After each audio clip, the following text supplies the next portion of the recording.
Doktor! Doktor! Aman! Doktor! Nerede bu ya? Aha! Ateş hala yanıyor. Fazla uzaklaşmış olamaz. Ya benim toprağım nerede ya? Nerede bunlar ya?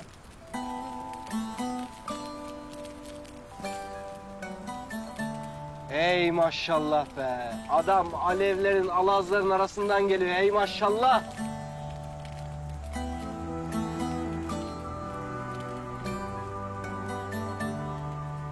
Nasılsın kardeşim? İyiyim toprağım, sen nasılsın?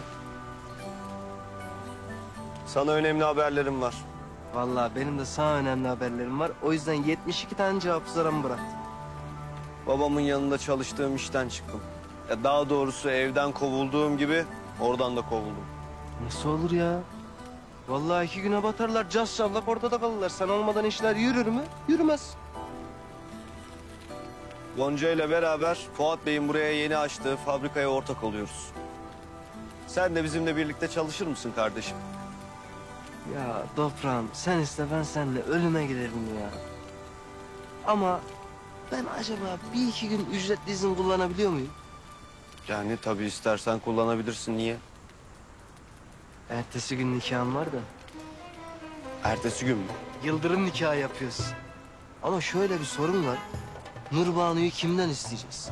Yani biliyorum ben de ana yok, baba yok. Işık saçan yüce kadınımı isteyecek bir büyük lazım yani.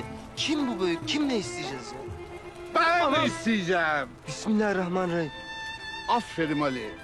Her işe böyle besmele ile başlamalısın. Kız istemek benim işim. Kız istenir. Nikah şahitliği benim işim. Nikah şahitliği yapılır.